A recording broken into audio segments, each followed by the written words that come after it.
క్రైస్తలో ఈరోజు దేవుని యొక్క వాగ్దానము యెషయా గ్రంథము 57:18. నేను దుఃఖించు వారిని ఓదార్చుదును. దేవుడి వాక్యం దీవించునుగాక. ఆమేన్. ఎవరైతే దుఃఖపడుతున్నారో వారిని దేవుడు ఓదారుస్తానని ఈరోజు మాట్లాడుతున్నాడు.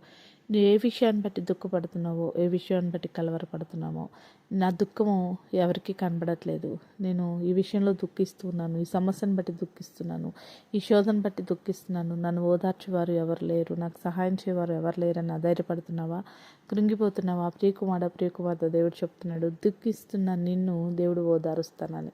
ఏ విషయంలో ఓదార్పు నువ్వు నొందగలుగుతావు అనంటే, దేవుడు ఓదార్చాడు అనంటే ఆ పరిస్థితి, నువ్వు ఏ విషయంలో అయితే దుఃఖంతో ఉన్నావో ఆ పరిస్థితిలో దేవుడు ఓదారుస్తున్నాడంటే ఇంకా ఆ దుఃఖం నీ దగ్గర నుంచి తొలగిస్తున్నాడని అర్థం.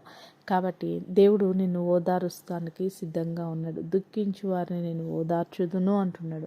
దుఃఖపడుతున్న ప్రియకుమార్తె, నీ దుఃఖమును దేవుడు ఓదార్చబోతున్నాడు. దేవుని స్తోత్రం. నీ దుఃఖమును దేవుడు తొలగించబోతున్నాడు. దేవుని స్తోత్రం. నీ దుఃఖమును ఆనంద భాషలుగా దేవుడు చేయబోతున్నాడు. దేవుని స్తోత్రం. కాబట్టి దుఃఖపడుతున్న నీవు ఆధారపడక, కృంగిపోక, నేను ఓదార్చే దేవుడు ఉన్నాడని గ్రహించి దేవుడి మీద ఆధారపడి ప్రతి దుఃఖమునకు ఓదార్పును దేవుడి యొద్ద నుంచి పొందుకో. అటు రీతిగా దేవుడు నీకు ఓదార్పునిచ్చునుగాక. ఆమేన్. ప్రార్థన చేసుకుందామండి.